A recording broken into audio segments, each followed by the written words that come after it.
Hello, and welcome to the first of what I intend to be a short series of videos giving a simple introduction to logic. So, to start with, let's start with a little example.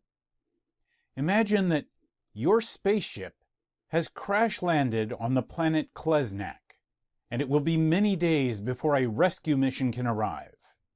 Unfortunately, your food supply has run out. Fortunately, there is a wide variety of fruit that grows on the planet. Unfortunately, while some of the fruits are good to eat, others are deadly poison. Fortunately, you have your survival manual that you can consult, and it will give you some information about the fruits of Klesnak. So here is what you can learn from your survival manual. All grubes are poisonous. All flizzes are safe to eat. If a fruit is blue, it must be a grube. If a fruit is a fliz, it must be yellow.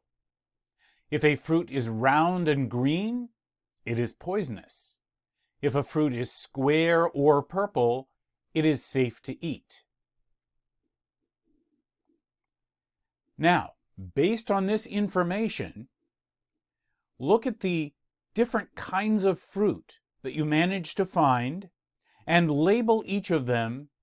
Decide whether it's poisonous or safe to eat, or you're not sure. You don't have enough information to be able to tell whether it's safe to eat or not. So pause the video here, think about it for a minute, and then unpause and I'll give you the answers.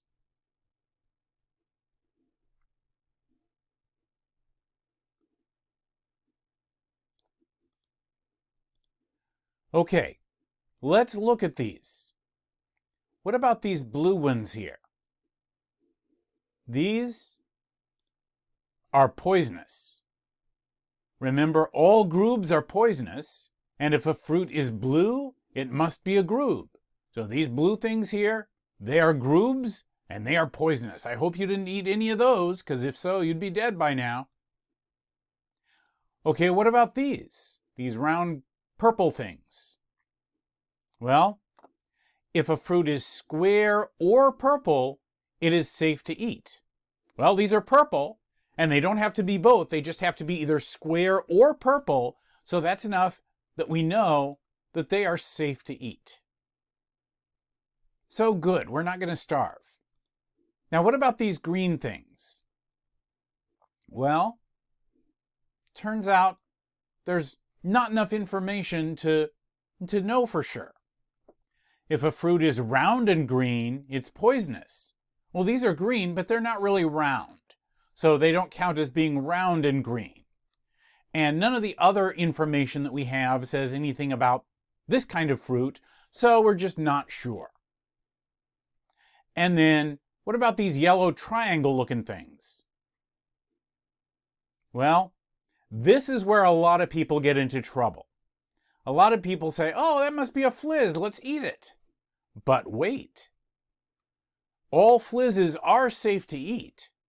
And if a fruit is a fliz, it must be yellow. But that does not mean that if it's yellow, it must be a fliz. After all, on this planet, if a fruit is a lemon, it must be yellow. But if you find a banana, you can't just say, oh, that's yellow, it must be a lemon. So just because these are yellow doesn't mean that they must be flizzes. They might be some other kind of yellow fruit. And so we're not sure whether they're safe to eat or not. It turns out that these kinds of fruits are not flizzes. They're some other kind of yellow fruit, and if you ate those, your stomach is feeling pretty bad right now. Okay, now let me ask you a new question. Do blue jays lay eggs? Well, right away you probably said, yeah, blue jays lay eggs. Maybe you never thought about this before. chances are you've never studied blue jays in enough detail that you have actually been told that they lay eggs, but you do know that blue jays are birds, and you know that all birds lay eggs, and from that you can conclude that, yes, blue jays lay eggs. So that's a new piece of information that you haven't been carrying around in your brain, but you assembled it from other pieces of information that you have been carrying around in your brain. This is deductive reasoning, putting together information that you do know about to get other information, building new true statements from other statements that you already know are true. And logic is essentially the rules for this kind of deductive reasoning, the ways that you can put together information to get other information, what is legal and not legal to do when you're doing that kind of deductive reasoning. So let me now give you a very brief and incomplete history of the subject of logic. It goes back about 2,300 years to the ancient Greeks, and specifically to the Greek philosopher Aristotle. He was the first one to really teach or write about logic in a systematic way, to really spell out the rules for deductive reasoning. Aristotle would have understood why you can say that if all birds lay eggs and blue jays are birds, you can conclude that blue jays must lay eggs. Even if Aristotle never saw a blue jay and didn't know what those were, he understood the pattern behind the logic. And he would have also been able to explain why it's not valid to say that alligators lay eggs, therefore alligators are birds. The logic doesn't work that way. And eventually, when I make enough of these videos, you should be able to see why and what rules work and what don't. Now let's skip ahead to the German mathematician and philosopher and scientist and lawyer and lots of other things, Gottfried Wilhelm Leibniz. He's probably best known for inventing calculus. He shares the credit for that with Isaac Newton, but he was also known for other things, and he had the idea to develop a system or language for thinking. And so kind of like how if you've taken algebra classes, you remember solving word problems by translating the words in the problem to an equation, or maybe a system of equations, and then using algebra to manipulate and solve those equations. And actually solving the equations becomes easy and pretty straightforward and mechanical once you get the hang of it. And so if you know your algebra, you can catch your mistakes, there aren't any ambiguities, and it gives you a way of solving problems. So what Leibniz wanted to do was to develop a system for translating any problem or argument into symbols that you could then manipulate to get the answer to your problem, just like you would solve an equation in algebra to get the answer to a word problem in algebra. That way you could know for sure whether something is true or false, or whether you don't have enough information. And if two people disagreed about whether something was true or not, they could settle their disagreements by sort of doing algebra on them. So Leibniz said, the only way to rectify our reasonings is to make them as tangible as those of the mathematicians, so that we can find our error at a glance, and when there are disputes among persons, we can simply say, let us calculate, without further ado, to see who is right. So Leibniz's idea was, hey, if you and somebody else disagree about something, just translate what you're saying into symbols, sit down, look at the procedures for manipulating the symbols, and you can see who's right and who's wrong.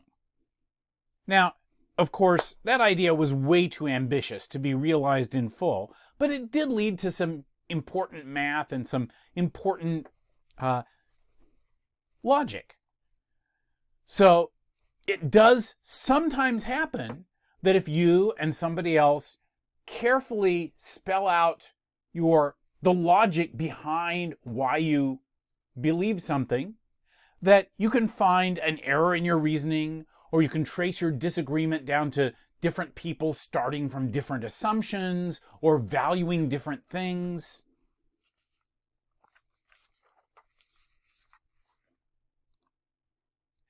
You may have heard of Boolean algebra or Boolean reasoning, Boolean searches, Boolean data types.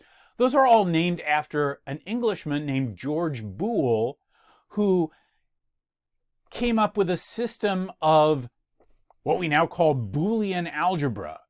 So instead of the kind of algebra that you're used to, where you have equations and formulas and symbols, and the variables in the equations and formulas stand for numbers like 1, 2, 3, in Boolean algebra, the variables stand for either true or false. And the symbols and the equations and the formulas have those statements that are either true or false combined in various logical ways. And this helped clarify the rules for mathematical or logical reasoning, and it became especially important once computers came along, because computer design and programming is ultimately based on logic and the rules of logic and combining true and false statements in various logical ways that we will explore in later videos. So I'm going to end this video here, but I will be making more videos where we look at some of these ways and rules and systems for combining logical statements and how we can analyze the statements to see what we can legitimately conclude, what arguments are valid and invalid, and so on.